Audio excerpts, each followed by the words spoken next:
everybody. Hello. Hey, John. Hey. Hey, Ronald. Hello. How's it going over there at that end of the table? I'm excellent. How's it going at the other end of the table, Steve? About the same. I bet you were wondering why I brought you here Very tonight. curious. It is because I thought it might be a fun thing to sit back and just talk a little bit about the movies that came out in the summer of 2013 in the year of our Lord. And just sort of suss out, month by month, what the best movies were, what we thought was going to be good, what turned out to be good. Does that sound like fun? That sounds like fun. a blast to me. You got about an hour? But more importantly, what does suss out mean? Suss out means to sort of like Sort out? sort out or like gather it. and sort. Yes, to gather and sort and make sense of. Okay, I like that. That's a big takeaway from this already for me, is finding out that meant. I'm actually looking it up now. Yeah, I think you're right. That's what the though. internet is for. Thank goodness for Google. You're right. Suss out. To suss out is to examine so as to determine accuracy, quality, or condition. Holy. Okay, I like it. I will definitely replace sort out with that from now on. Be looking Right. out for that. Suss out. No, actually, our mutual friend Jason Conti said that I was the only person he had ever heard say the phrase "suss out." That he had seen it in text, but had never heard anyone say it before me. So It sounds like something that they'd say in Mad Men. you know what I think it is. I think it's like a criticism word, like a music critic word, or a music journalism word, or something that like when you're trying to come up with synonyms for words you already have, and you get tired of saying sort, you can say sus. Got it. out. Yeah. From now on, it's been suss out. inserted. But it also implies that you're sort of parsing. That's the word I was looking for. You're parsing the information as well as sorting it. Okay. Suss it Okay. out. Okay. Either way, I'm good with the idea for going through. All right, this good. summer. All right, I'm glad. Well, language schmanguage is in full effect. But yeah, so summer movies 2013. What do you think? What would be your general statement about the summer of 2013 for movies, Ronald? Disappointing. Really? Yeah, man. There were a bunch of shitty movies. I mean, but that happens every year. But something about this year, I feel like I didn't attach myself after I saw them with as many movies as I thought I would. I think I would actually agree with that to some extent. Like, I think that even the movies that I enjoyed that I thought were going to be great were just sort of good or about what I would have expected. But I don't think that there was anything that really surprised me too much one way or the other. I don't know. What about you, Steve? Yeah, overall. Yeah. I don't know that I would say I was disappointed by it, because I mean, kind of like preparing for this, I was like going back over a lot of our picks for the summer months that we went over a few months ago. Mm-hmm. And I mean, for the most part, I think all of us were pretty in line with movies that we ended up really liking this summer. Mm-hmm. So I mean, there's definitely a lot of. I feel personally, I took a lot of positive movies out of the summer. There were definitely some that I saw and were kind of underwhelmed, or just like kind of like Ronald said, like okay. It's not sticking with me as like a favorite maybe of the year, Yeah. with the exception of maybe like one or two movies that I did genuinely love this summer. But I mean, it's been a big summer box office. I just want everyone to know that Steve and I were making eye contact when he said love. Yeah, I was. And there was something kind of magical in that moment. Wow. Yeah. I didn't think you'd say that out loud, John. I thought that was Ronald, just why between don't you we and I. have moments like that anymore? I don't know, man. I don't know. But you looking at me now, and you've got your eyes look very soulful. Thank The light, you. the light's hitting them just what they're Just at the right yeah. angle. Yeah. Anyway, Appreciate that. yeah, I think that I think there's a tendency to sort of say this summer was great, that summer was bad. I don't know that I've ever really felt. I've always sort of wanted to be the fly in the ointment and say, well, every summer is variable, and there's none that are really great or really bad. But I did feel like last year there were more movies that I was sort of blown away by, or that I felt like, you can definitely you can hang something on that movie, like The Avengers and even Prometheus, which was flawed beyond belief, had a lot of things about it that were just excellent, and that I was still talking about months later. And there's some movies that I've seen this summer that I have to kind of remember that I've seen. Yeah. I think I'd actually probably take the opposite. I feel like looking back on last summer, on our episode that we did for last summer, I don't think I had as many movies that I say that like were my favorites. Mm-hmm. I think my comment, I remember like I have it on my note right here for 2012 rating, this summer sucked. With the exception of like, like The Avengers and Dark Knight Rises. And I mean, a lot of the movies that I really loved last summer were smaller films, like Hysteria, The Loved Ones, Bernie. I mean, just movies that most people didn't even see. Yeah. But I mean, I think this summer I do feel like some of the bigger films I was much more reactive to. I'm talking movies like World War Z. I really enjoyed. I knew you were gonna throw that name out. I was totally surprised by it. Like, Did you ever see it, Ronald? Yeah, I didn't like it. Oh, Yeah. see, I didn't see it. So. I thought it was okay. Like Man of Steel, I really liked. Star Man of Trek in the Steel. Dark. Like some bigger movies out of this summer, I kind of enjoyed enough to say that I was happy with them. Where last summer it was really just those two. When you do look back on that batch of movies, the ones that stick with you are often the smaller films. Yeah. Because when you said Bernie, like Yeah. did we have Raid Redemption last year too? Yeah. Those were Yeah. both. So I mean, those are much more movies that still kind of loom large in my mind. And I think Sure. some of the smaller movies from this summer I can already tell you are the ones that were easier to think of as movies I really love. Like the big releases this year felt more. There was something kind of obligatory about them, but it didn't really feel That's kind of fair. like there was true magic in the air. That's definitely fair. So starting with May. Well, I mean, looking at May, I mean, that's kind of the jump off. I mean, none of us picked Iron Man as our big movie for May, Oh. and I was pretty happy after I saw it because I didn't really enjoy Iron Man 3 a whole lot. But I do want to say I did really enjoy Star Trek Into Darkness, which was the one that I was really looking forward to, and that is what kind of started the summer off for me. Mm-hmm. I've actually seen it a couple times over the summer, and I think I actually liked it more as I saw it. I didn't pick it apart as much, and I just kind of was more entertained by this new Star Trek world that I hope in some way continues. And I don't know if J.J. Abrams is still going to be involved based on his involvement with Star Wars or whatever else he gets his hands into, but Star Trek Into Darkness was a big takeaway for me for that month, and kind of was a good note to start the summer on for me too. I don't know what you got. I mean, I know Ronald, you threw out Gatsby, and John, you were talking about a smaller film, Francis Ha. Yeah. I was gonna say Francis Ha. Fast and Furious 6 came out in May, right? I think it did. Did it come Yeah, out? that was one of my big picks. I mean, it was. Well, but for the month you had said what was it? Gatsby. Great Gatsby. So what did you think of? Like, I can't remember what you thought of it. I thought the Gatsby was solid. I mean, I felt like it was it had a lot of fluff. I mean, I guess I should have expected that. But I mean, I don't know. I came out thinking I was going to have to see that one, and then once, as sometimes occurs when the movie's in the theater and then you haven't seen it, and then a week later you realize, oh, I guess I don't Did have you see- to did see you that see one. it? I didn't see Gatsby. Okay. But I've heard enough mixed thoughts from people that I trust that it sounds like there's something to watch there. It does sound Yeah, like it is. something I should Definitely see. is. It definitely grew on me. Another one that I saw a couple times. I need to see it and again. I think you will like it more because I Okay. think we were pretty much on the same page when we Yeah, talked yeah, about it we after were. we first saw it.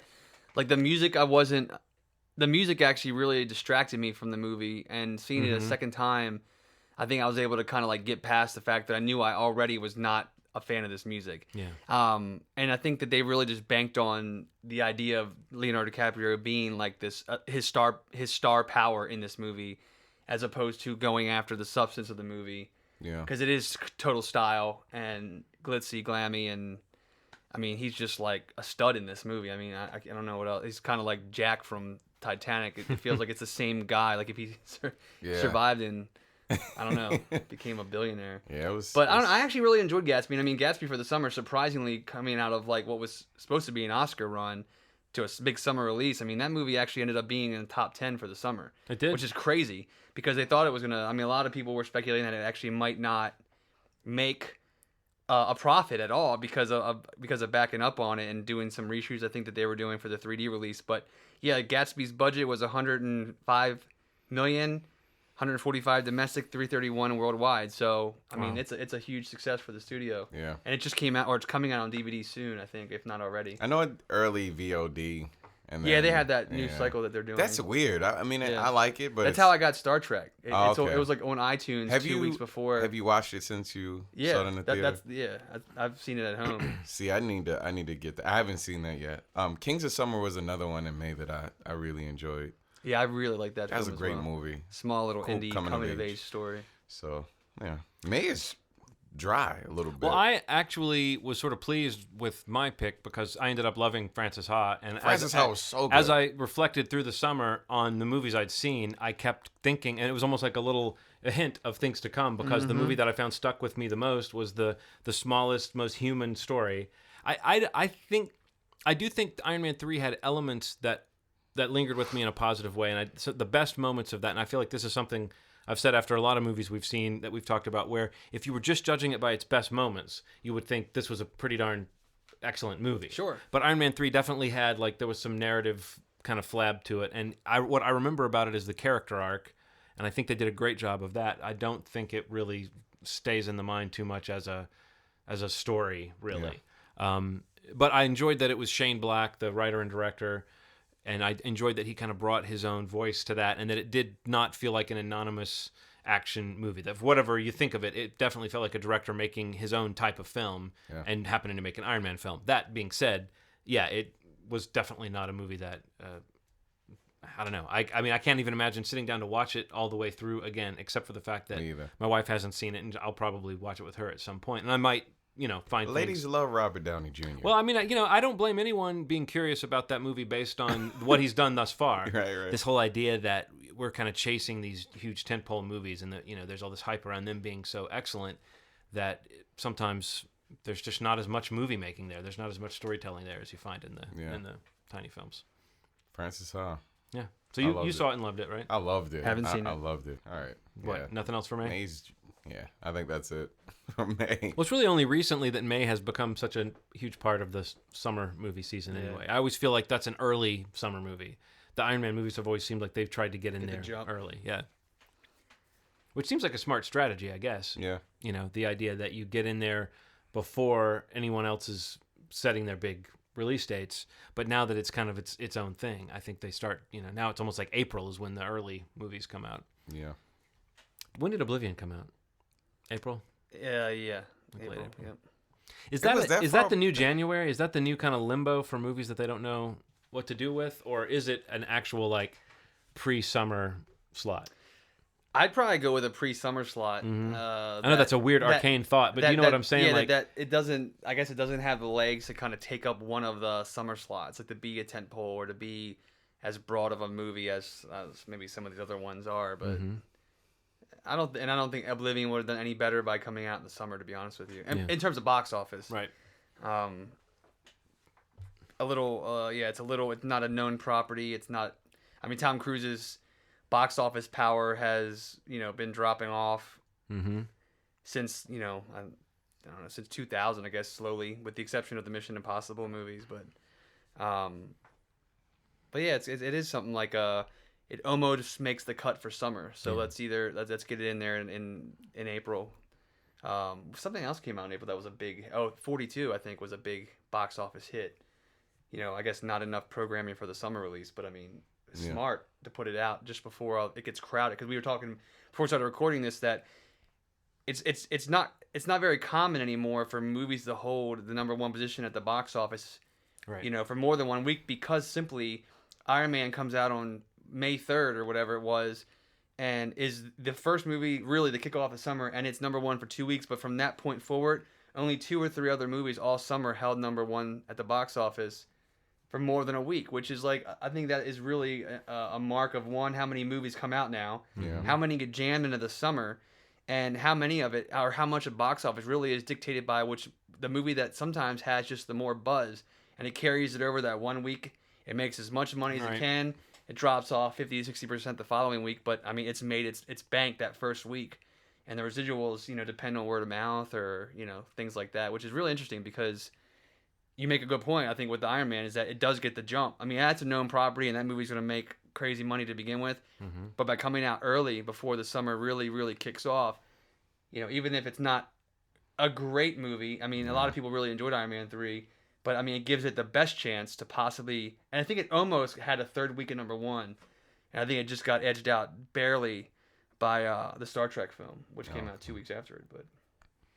But I guess it's just there's so many movies coming out. It's hard to be dominant anymore at the box office until you look at the end of the summer and say, oh well, Iron Man destroyed everything. Literally $1.2 billion worldwide. Absolutely insane. That's insane. But moving on to June, what do we got here? I think you and I both picked Man of Steel. We both had Man of Steel. And you went with Much Ado About Nothing. Which I didn't even. Which you didn't see.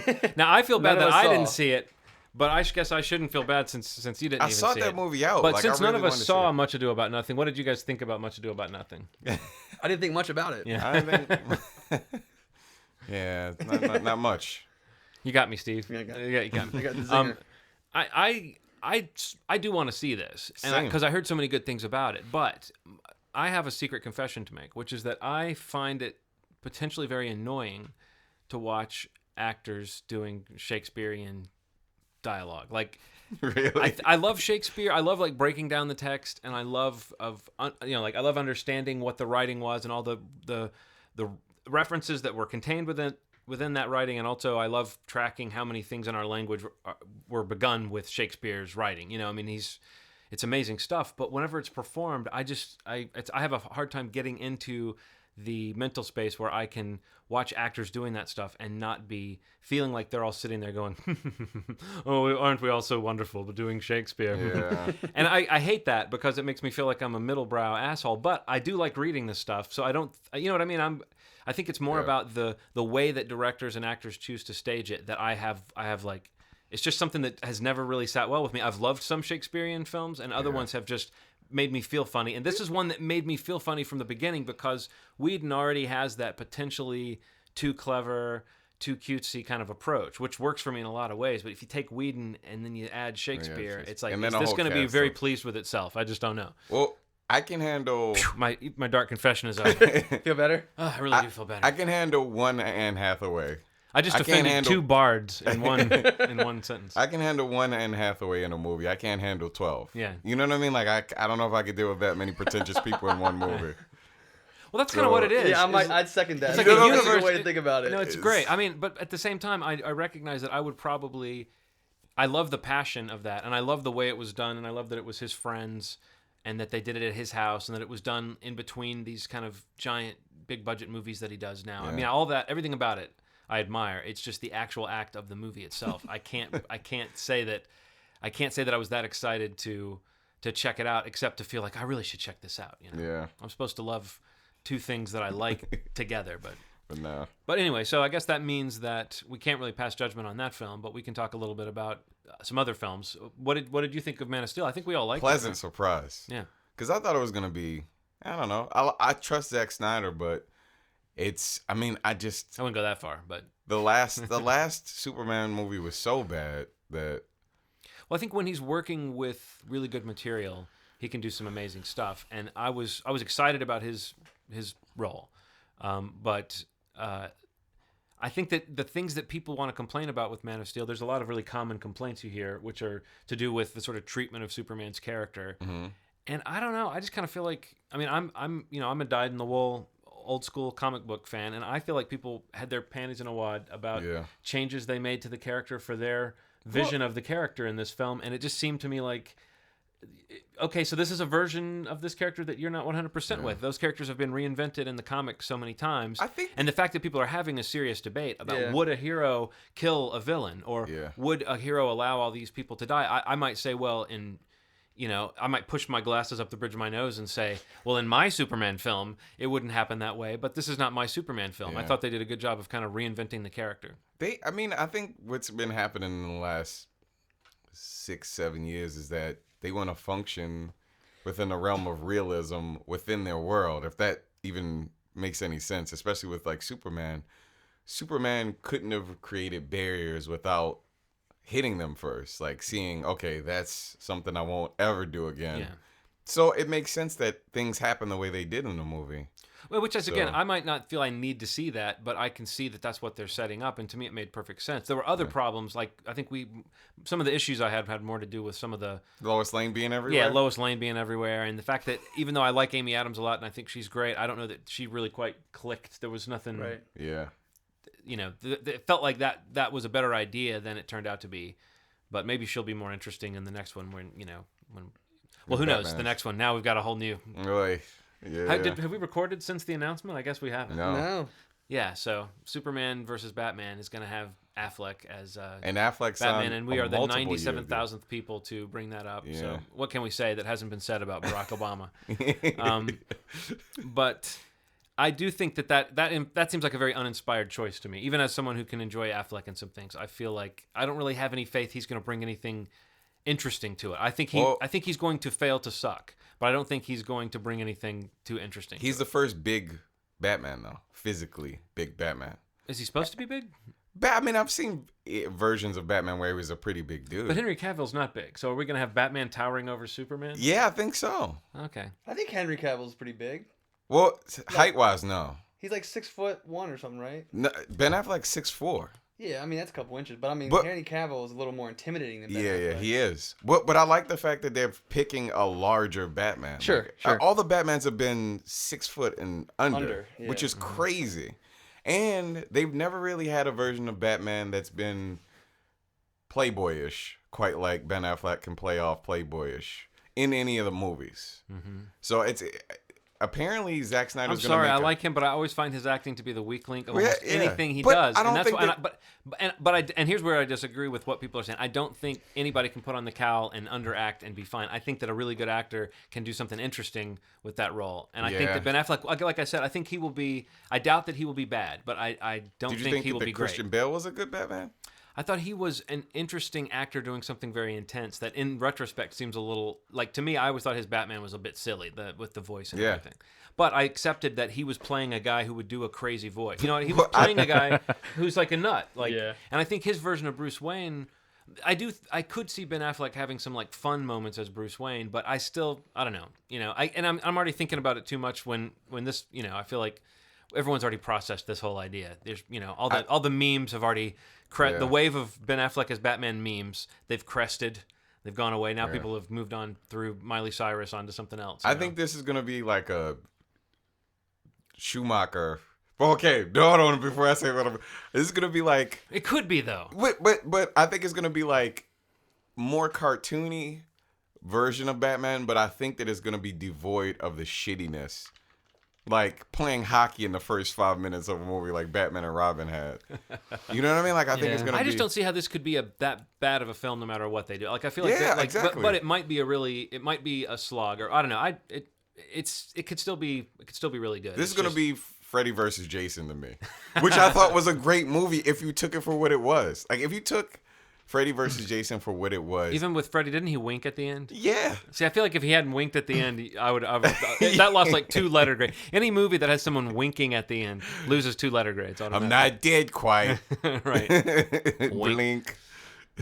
But no, I have faith in them to do something interesting. I just feel like this is less interesting to me than some of the other people we had sort of talked about. However, I'm excited, or the notion of who they have said might be playing Lex Luthor. There's a couple of names that have been thrown Bryan out Cranston? that are pretty good. Yeah, That made. that makes a lot of sense. Yes. I think somebody maybe planted that just to take away from everybody hating on Ben Affleck being picked as Batman. You know who should play him if he doesn't play him? Mark Strong. Mark Strong. Yeah. Oh. Well, didn't we just have this exchange No, on we did- on Facebook? Didn't you send out a picture? no. I think maybe. Really? Yeah, you sent something. Well, Ronald doesn't participate in our Facebook Oh, no. conversation, so I this apologize is for this is that. a fair No, but combo. Mark Strong I thought was almost like Yes. a lock in my mind, and then when I heard Bryan Cranston, I was like, okay, I could see either one of those guys. Mark Strong's almost too, like, fit though. Yeah. Like I feel like Lex is a little like, not These quite. guys look like a businessman. Yeah, I feel like Mark Strong. I gotta looks like he could just put it out fist there fight real anyone. quick that I'm okay with Ben Affleck as Batman. I just want to okay say with that. I'm not gonna get too in depth on it, but Yeah. everybody's heard like all the Michael Keaton is Batman or Heath Yeah. Ledger is the Joker or whatever. All that I would agree with that stuff, but I just think I like the opportunity of that he has now to basically just say shut the fuck up. You know, yeah. it's a chance for him. I think Ben Affleck has like a really bad stigma that he's carried for a long time, and he's kind of worked against it and kind of come back in certain respects, like with more of a directing side of things. Well, see, that's what a lot of people are saying though, is that he's now going to spend the next 10 years theoretically locked into playing various iterations of this character and he's already had to clear and postpone some like directorial jobs he had. I was looking forward to whatever he might do next as a director. I think this almost feels like a step back for him to get locked into a huge franchise. It almost seems like he's still really caught up in trying to prove that he can be an above the title matinee idol. I think he is. I think that's. I think it's gonna. If it works, If it works, his legend is gonna skyrocket. I don't think Like, there's anything wrong with that. I think he's literally trying to right the ship. I mean, I think directorial wise, he's done that already. I think this type of film. I know he's got the lead role in Gone Girl, which is the Gillian Flynn novel that David Fincher's directing. Which I mean, that sounds good to me. Yeah. But I mean, I don't know. I just think it's a really great opportunity for him. I'm very curious to see what he does. I would agree that I think it's going to be kind of like a weird mix of a little more. I don't know. I don't want to say poppy, but I don't know. Kind of like what Ronald was going with. Maybe a little campier than a little bit. But I mean, I'm very curious. I think it can work. I think the key is that Man of Steel was very successful, and while certain parts of it may divide people's opinions, the idea is that it made a lot of money domestically and worldwide, enough to say Warner Brothers now can reboot that franchise.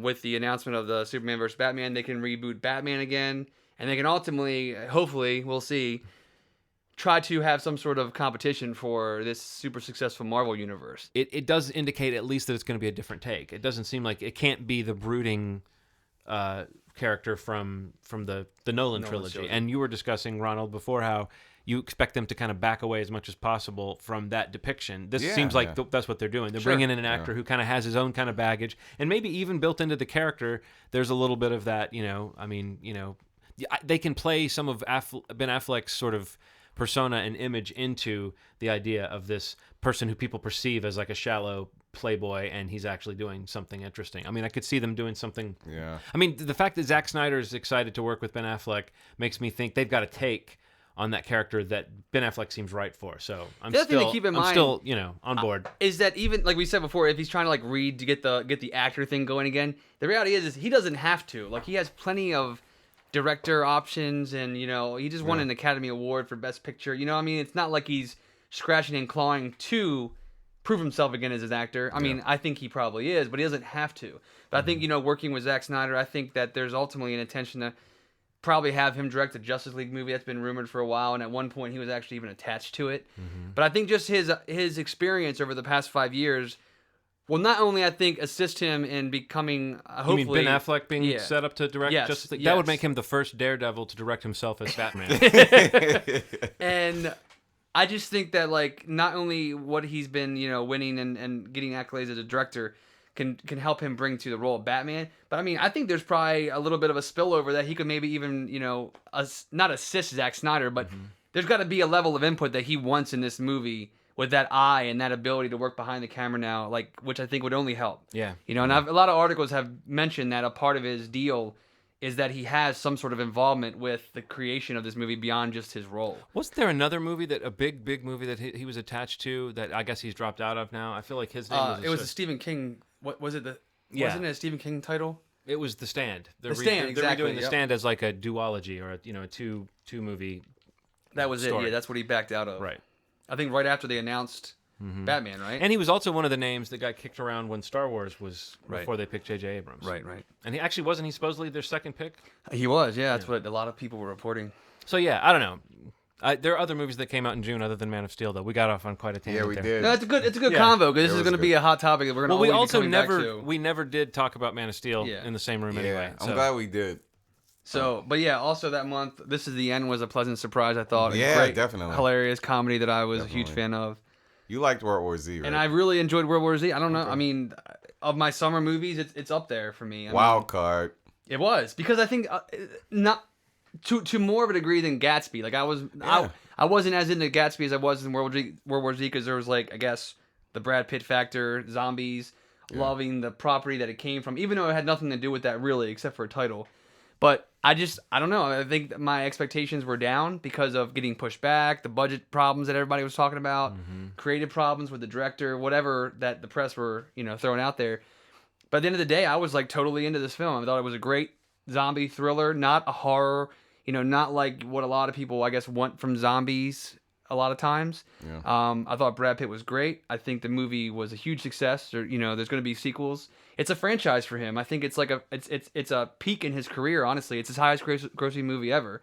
And really? Yeah, it just passed Troy. I mean, it's crazy that a movie that was supposed to fail, miserably supposed to fail, ended up being like number 7 on the summer box office list. This is I think World War Z is not a movie that's really gonna. It hit theatrically, but I think that when it comes home, I think that it's gonna soar. I think that it's one of those movies that I feel better watching at home with a bunch of friends. And it's not an insult to the movie. It's just I think you're right. I have better experiences when it comes to those sorts of movies.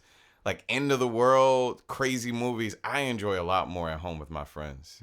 So I think that I think it's one of those movies that'll just do better. Yeah, I mean, and if you think about marketing, like they're going to put this DVD out around Halloween or in October when Walking Dead comes back on, and it's gonna be huge. Yeah. If we were talking about those movies for June, though, I would actually say that as much as I enjoyed Man of Steel, I think This Is the End. This Is the End was I great. think I like This Is the End. I mean, I think it would go down in my scrapbook as I make my movie scrapbook. You guys don't know I do I've that. seen it. It's very impressive. I do a scrapbooking workshop at the community center once every other Saturday in the autumn. So I'll make sure you guys get the sign up sheet. But in that movie scrapbook, I would say This Is the End is just one that when I was watching it, I mean, I remember reacting very strongly and laughing my head off a lot and having a lot of fun watching that movie. So I would say that I could see that one. I don't know. It's tough to say. I think that Man of Steel I could see rewatching at some point, but I could see This Is the End like as soon as it's available for home viewing. I could see making my wife watch it. A surprise one for me that I thought that I disliked a lot more than I did. I liked The Purge. Oh really? See, I never got around to seeing that. The more I thought about it, I liked it. I didn't hate it. I didn't hate it. I like kind of chaotic. You thought you disliked it more than you did. I thought that I hated it actually, and then once I thought you got about in touch it, with yourself and you really figured out what your real feelings I were. kind of liked it. It wasn't the worst, and I kind of enjoyed it. You keep going up with these great statements that would work great on a movie poster. It wasn't the worst. But if you're not looking for the worst film, don't see this. A couple of weeks ago, No, didn't you say the more I thought about it, it wasn't a piece of shit or something like that? Did you see The Purge? I did. I liked it. I mean, it's okay. Yeah, it's not like a throwaway for me. I mean, I don't think it's anything special. What's special about it is how much money it made. It was actually the most profitable movie of the summer. What? Yeah, it made for $3 million. Like that's crazy. Yeah, made for $3 million. It seemed like it was a lot more. And it looked good for $3 million, but it made like over $80-some million. Holy. Yeah. I mean, that's ridiculous. I thought a really, really great concept. Great kind of crazy Twilight Zone vibe I got from it. Like the first half an hour, 45 minutes, I was like, this could be an episode of the Twilight Zone, which I absolutely love. It doesn't finish strong enough for me. I think it kind of falls apart towards the end. It felt very like Asian to me. Like it felt like Japanese.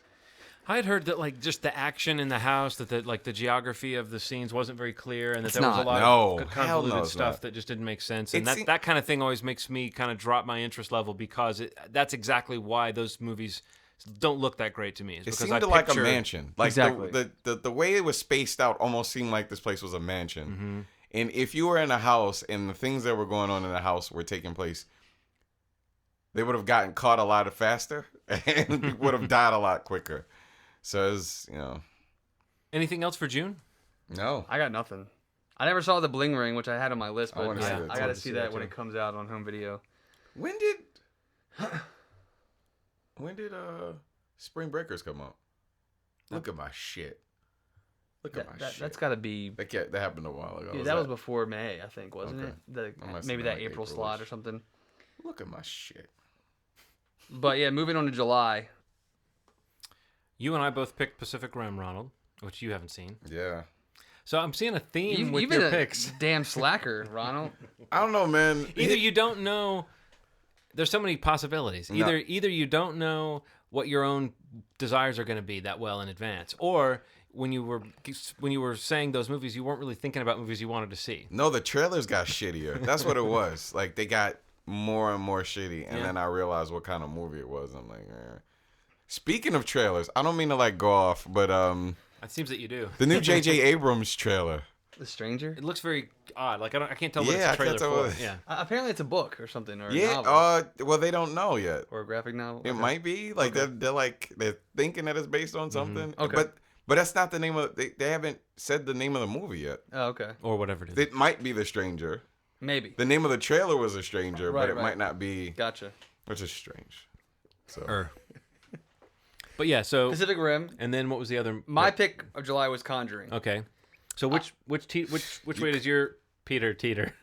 I'm sorry. Well, John, we did share that moment a little earlier, but that's a little forward of you.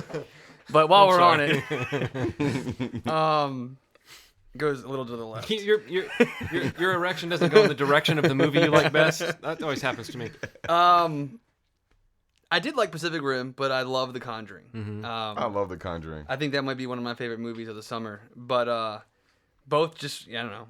opposite end of the spectrum, low budget versus big budget monsters, you know, but The Conjuring was just like a breath of fresh air for me. I like that and The Purge were like the two.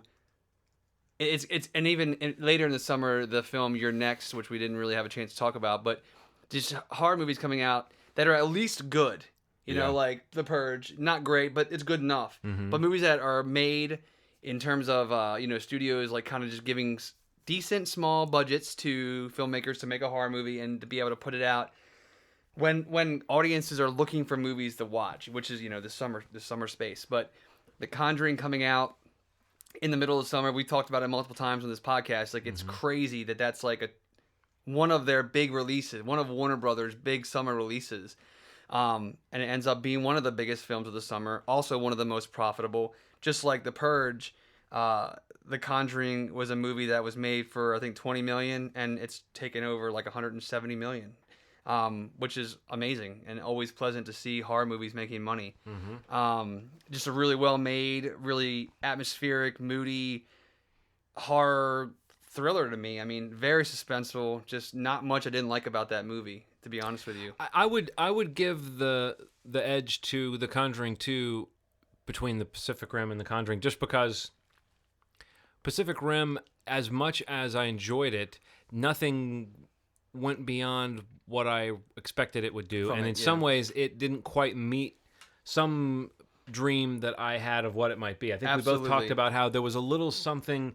It's like everything that Guillermo del Toro brought to that, he was all over it, and you can't say that he didn't seem like he was trying, but he didn't manage to transform that material into some other kind of magical movie that would bring people in. And I got surprised by the fact that as that movie was more and more in the rear view, how many people just weren't interested in seeing a movie that to them sounded dumb. And they were like, it looked like Godzilla versus a giant robot. And I was like, oh, well, to me, that made it seem like that's what made me think it was a shoe-in. Because it was just the pure entertainment value of that. But what you realize is that, you know, without more to kind of hang it on, and I don't know if I would say that I thought the trailers really got shittier as they went along, Ronald. I felt like the marketing for that movie, I mean, it's hard for me to subtract my feelings about Del Toro and say what would I have thought about that movie had I not known it was him. Because when I saw the trailers, I just saw all of his little touches all over the place. Yeah.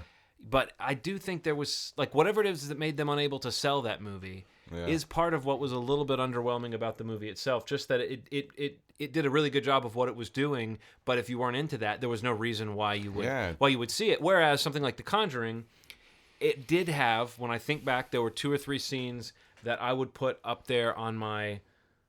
You know, if we were doing a scariest scenes of the 21st century, there's a couple scenes from that movie that would definitely be there. I don't know of all time yet, but there's a couple scenes in that, you know, and we talked about them in pretty much sufficient detail.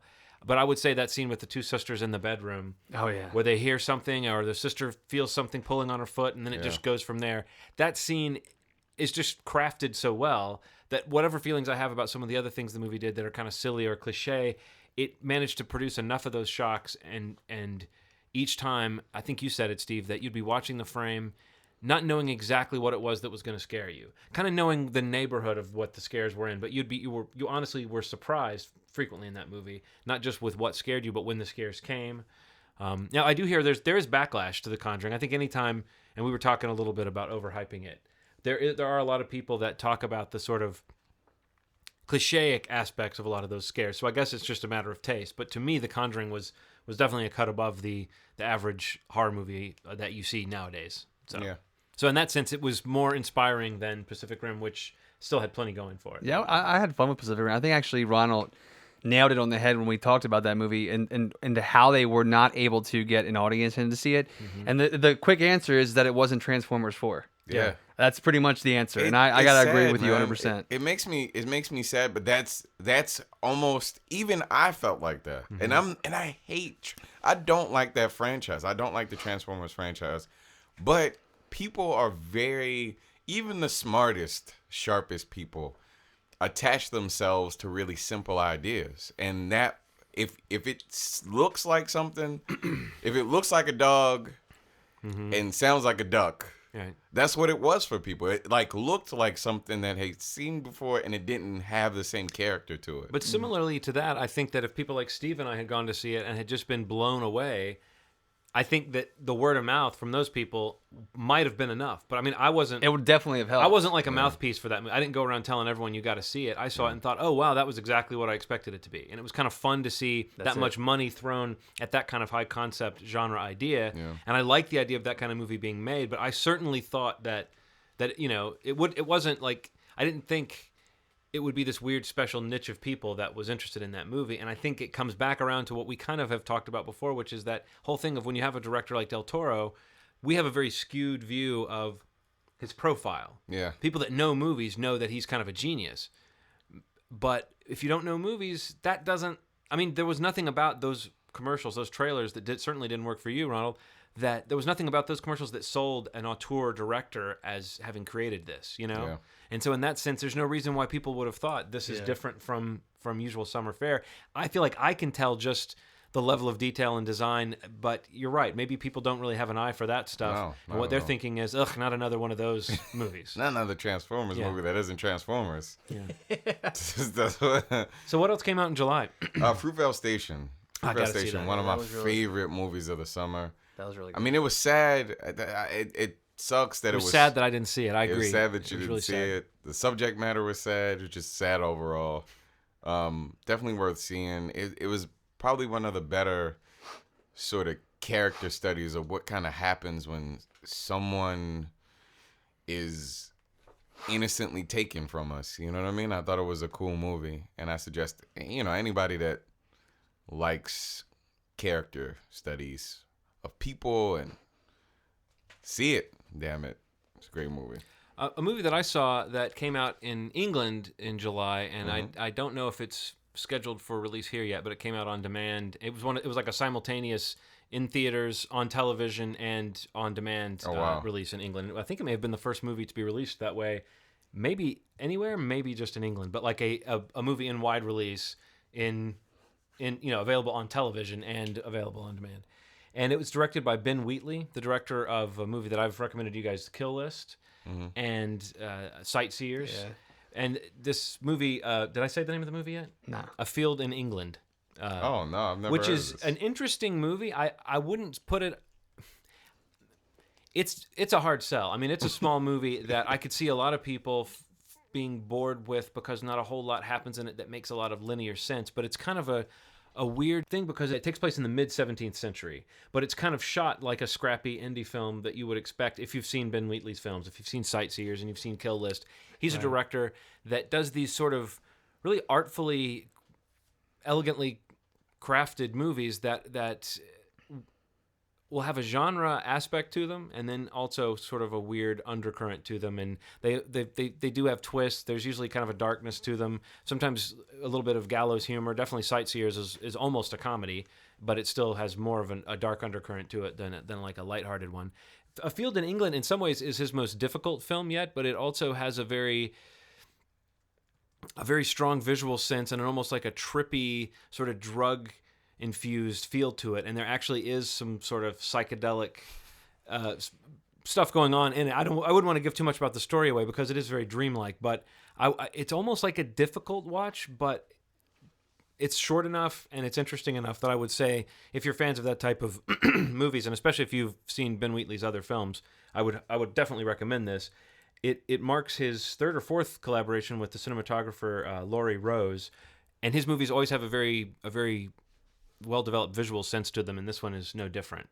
It's just, I almost kind of want you guys to see it so that we could talk about it, because it's definitely a strange movie, but it's got a couple of moments that are about as horrifying as anything I've seen this year, but it's also, it takes a long time leading up to those moments, but... Sounds like my kind of movie. It does kind of seem like something you would enjoy. Have you seen Kill List or The Sightseers yet? No. Okay, well, see, those are both movies you should see as well.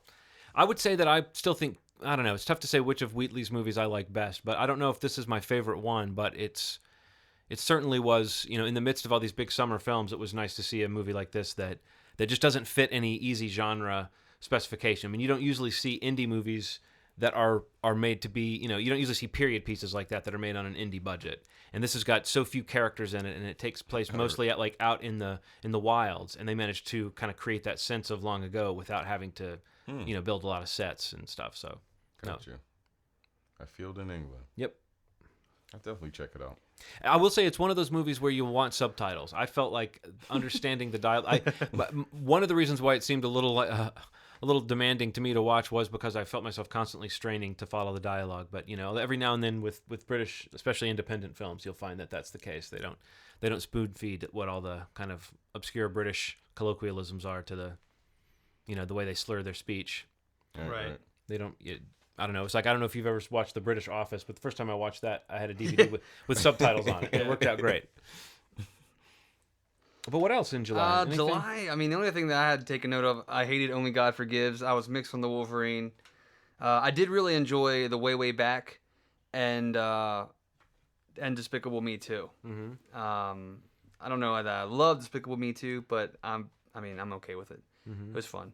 But The Way Back was another one of these coming of age stories. I feel like with Kings of Summer in May, this in July, and the one we're going to speak about, like last week when we were talking about The Spectacular Now, just 3 really solid teenage coming of age type films, each a little different than the other, but I did enjoy The Way Back.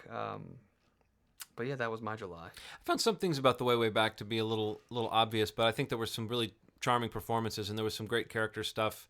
And you definitely feel yourself kind of identifying with that teen protagonist, that kind of aimless feeling you have in summer when you're not really an independent, older teenager yet, but you're still too old to really hang with the family, and it's very, very kind of irritating. Everything's irritating. Did you see The Way Back? I don't know. I love Sam Rockwell, and I thought he was great. Yeah, no, Sam Rockwell was great, and I thought that just in general there were some kind of charming things about it. What else did you mention? You mentioned. Only God Forgives and the Wolverine. Yeah. I mean, the Wolverine, it's already kind of slipped out of my mind. That's a lot of times when you see a movie and you don't know whether you love it or hate it, it doesn't really seem to matter. Yeah. It's very apparent what your true feelings were when you have to kind of remember that you actually saw it. Yeah. So with Wolverine, I would say that's the case. Only God Forgives, I do find it still interesting to think about, but only because we've had so much fun with it. We should talk about that sometime. Yeah, I want to watch it again. But I would say that in that sense, July, wow, that's definitely a mixed bag. I might. I think you're coming to the same conclusion that I came to. What? It's a shitty summer, man. Movie wise. Well, I guess it might be worse than usual. Oddly enough, August, in my opinion, might have come out as one of the winners of the summer for me in terms of some of the films that I really enjoyed. Ronald, did you see your pick? Did you see Kick-Ass 2? I did. Okay, so you saw one. Woo! Yeah. Cue the band. Oh man, I thought it was pretty solid. The more I think about it, the more. But it was definitely a little disappointing. Yeah. It was just okay. It was just fun. okay. Yeah. I was okay with it. Hold on, let me think. Elysium. It's pretty solid. I haven't seen that. You thought it was more than solid. Yeah, you went from liking it to loving it to now it's pretty solid. The last time that I remember you participated No, in the I Facebook really conversation liked it. was selling Elysium to us. I want to stop pumping it up, but I thought it was great. I did. Cuz I don't want to keep selling this movie and then you watch it, you say, "Oh, fucking Ronald." Well, at least I know who to blame. Yeah. Oh, We're the Millers. You saw it? Yes. How was it? Surprisingly funny, man. Really? Oh my goodness. I saw it as well.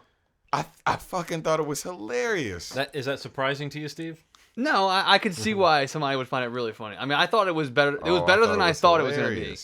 I will say it was better than I thought it was going to be. That's a movie that you have to watch at home, I feel like. Yeah. It was okay. I don't really. Oh man. My big takeaway from watching that was like I realized I don't know that I really like Jennifer Aniston. I know what you mean. Like she kind of got on my nerves. Like 10 minutes into it. She's beautiful. She has a nice body, but something about her face looked weird to me. That's why you didn't like her? No. I said I got tired of her before like 10 minutes. Yeah. You went to physical, so I was just mirroring what you were talking about. Her character was definitely me. Yeah. But Jason Sudeikis, I thought was great. She's the weakest link. He's a star, I think. Yeah. I think he's got to find that pad that's gonna like make him a star. I don't know what it is. I've always found him able to wrestle some kind of laugh out of whatever material he's been given. Yeah, like he'll be in some dead sketch on Saturday Night Live, and you'll watch what he's doing, and it'll be amusing. So he doesn't really do really filthy stuff, and this was filthy. And to see him in that element was really funny. He did a really good job. Well, I remember thinking he was funny in, what was that Farrelly Brothers movie where he was like the horny best friend? Hall Pass. Oh, yeah. Which was like, it was a movie that, again, had funny yeah. bits in that, but his character was really funny and had like, right. there was a heart to him, which is another one of those Farrelly tricks, is like, giving just enough humanity to some really ridiculous character. But no, I think that We're the Millers. I could see that being a late at night in the hotel, can't go to sleep. It's on cable. I'll stay up Surprisingly watching funny, it kind of film. And that was a big hit too. I mean, that's like 100 and some million already. It's a huge hit. What did you see The World's End, Ronald? No, I didn't see it yet. I really want to see it. It's been weird with this new job I have. I feel like I've been shackled. Well, I know that was the movie that I singled out from Yeah. August, and I actually, it's one of those odd movies where my estimation of it has actually kind of increased more as I've thought about it, because when I saw it, there was some tonal difficulties, like when it goes from being kind of a comedy about characters to being a kind of sci-fi extravaganza. It's a little bit of an awkward tone shift, and I don't know that I found myself thinking, well, that wasn't smooth, but then I realized that I felt the same way. There were certain parts of Shaun of the Dead And that the made me other feel one. that way, and Hot Fuzz, where the first time I saw it, I had to realize, oh, yeah, they're going to do this now, and and then when I go back and rewatch those movies, it seems smoother to me because I'm sort of acquainted with what kind of movie it is. I don't know that it quite works. I think there's some things in The World's End that don't exactly click, but I think what they managed to do that worked really well was really deep and deep into character. I think that the character stuff that goes on in The World's End is really very, like, talk about stick to your ribs type stuff. That idea of aging gracefully and letting yourself off the hook for your past crimes and letting go of nostalgia and looking towards the future. I mean, I think they find a really interesting way to explode those ideas. Yeah. But the first half of that movie that's just about the friends getting back together and all their baggage was fantastic. Absolutely. And I wouldn't. The last half is not bad. It's just that it becomes more of a metaphor in the last half, whereas the first half, it was. I mean, I thought Simon Pegg created this character that it was a little over the top, but I mean, you totally know this guy. You know that guy who is partying a little too hard, trying to seem to convince everybody that things are great, just a little too hard, and you can kind of see the cracks showing in the facade. And this guy, the idea of kind of pushing 40 and you still haven't figured some of these things out. Yeah. One thing the movie does a great job of is the guys who are settled down, it's not like they've got it figured out. I mean, the friends who are married and have jobs, they have their own kind of lack of happiness going on in their life, but definitely Simon Pegg's character is the one who they all sort of almost feel sorry for. And that idea in a comedy, that's pretty deep. The idea of those friends that you're growing apart just because they haven't been able to kind of grow out of themselves. And then the question of whether anyone ever really grows out of their own true self, So pretty deep stuff. I really enjoyed The World's End. I think that everything you just said is absolutely correct. Mm-hmm. You're kind of getting onto something that I was realizing after seeing it too, which is that I think the first half of a lot of these three films in the Blood and Ice Cream trilogy, is just that the first half starts off as this or not maybe the halves, but the first part of the films all kind of start off with this character issue, and it's like it becomes this mashup of genres almost sometimes, that this heightened mashup of a genre, whether it's a zombie apocalypse or a town conspiring to murder everybody that would ruin a festival prize, to a sci-fi element that really like shakes up what that character problem is, and or resolves it or allows that character to move past it or whatever it is. But after the fact is when I really kind of stood back and, like you were saying, was able to realize that about the first movies, having seen them both so many times, and this for the first time, it did feel a little less smooth. But I mean, afterwards, I mean, I was definitely a movie I recommended to people. And I would even say too that the stuff that seemed like it was piling on maybe a little too much at the very end when I was watching it the first time, in retrospect, the last like 10 minutes are kind of amazing in a way, based on what they'd managed to pull off with the characters and how they managed to sort of show the true sort of fate of the people involved in this story. The real ending. It was a really cool ending that could almost be a setup for its own new thing. Yeah, totally. I agree with you. I want to see it. You got to see it, Ronald. It's good. I love the first two. And no stinger. No stinger. Don't stay. I would almost say this Okay, movie good. has the what would be the stinger as the last scene. A lot Yeah. of movies would, you know what I mean? If you were going to do the stinger, that's what that last scene would have been. More August stuff. I mean, we didn't see it in August, but Drinking Buddies. Oh, I loved it. We saw it at the Maryland Film Yeah, Festival. Yeah, back but in so May. I love when those movies start coming out that you saw at the festivals. But that was a great one movie. that we both really enjoyed it a lot. Yeah. which is interesting because it's a Joe Swanberg movie, and a lot of times those movies don't. I mean, for me anyway, a lot of times they don't really stand out to me as fully formed movies. But I've heard a lot of people like Drinking Buddies. It's definitely his most, I guess, I don't know that you would say most mainstream film, but it's more of I think a fully realized story that is a little more relatable than some of his, like, I guess the mumblecore films that he's kind of gotten his little following / critics for. Mm-hmm. But yeah, that's actually a great movie. I loved it. I was gonna say I was gonna mention another movie he's actually in. I was going to say in your next. Joe Swanberg is one of my favorite things about that movie, actually. Yeah, which the horror is, film. I haven't always liked him in things, but I thought he did a great job with his character in Your Next. Have you seen it? Nope. His character in Your Next is sort of one of those great characters where you start off thinking he's one type of guy and you gradually realize, okay, maybe he is that guy, but there's more to him than I thought. And I think, in a movie like that, you don't expect to see that kind of character. Really, Your Next in general, what it had going for it was just good characters. That's what makes it seem kind of special, Yeah. I thought the action, there were some moments, did you find in Your Next that there were some moments where the plotting and the character behavior and the situation they were in didn't quite, like in the middle section, there's some parts where they're just kind of hanging out in the house and things have happened that you would think would cause them to be much more aware that there might be a presence in the house. It's like at this point they know someone's in the house. Right. And they're still sort of just hanging around. There was a middle section that felt a little slack in that way. And then I also thought there was a little bit too much shaky cam in the kind of intense scenes. It felt a little bit like a director trying to create tension by just wiggling the camera around. Yeah, I think that was a pleasant surprise for August. And I was going to say the big one for me was actually my pick for August, which was The Spectacular Now, which we talked about last week on episode 82. But just, I don't know, like these coming-of-age films are like movies that are just straight up made for me. And I just, these movies affect me and I react to them. And some of my favorite movies growing up, movies that had a huge impact on me as a kid and as a teenager. And this the Spectacular Now, which I'm not going to go too much into, but just the character development, the story, the not sugarcoating anything and pouring on the laughs of any kind of in any moments where they might have like kind of broken a scene or allowed you to breathe out a little bit. It's just another reason why I just was a huge fan of that film. Unfortunately, I wish it was doing a little better, but in terms of box office, but. That was definitely one of my takeaways for August and for the whole summer, I think, for me. Yeah, I mean, it's one of the few movies out of all these that we've talked about where I walked out and I was just thinking I loved it. Yeah, I remember talking to you about it. And it was just, without any other, I mean, there were things you could zero in on as the things that were particularly excellent about it, but what made it sort of special and what made it hang together is just almost undefinable. And there's this weirdly, did you see it? No. Okay. There's a theme going here.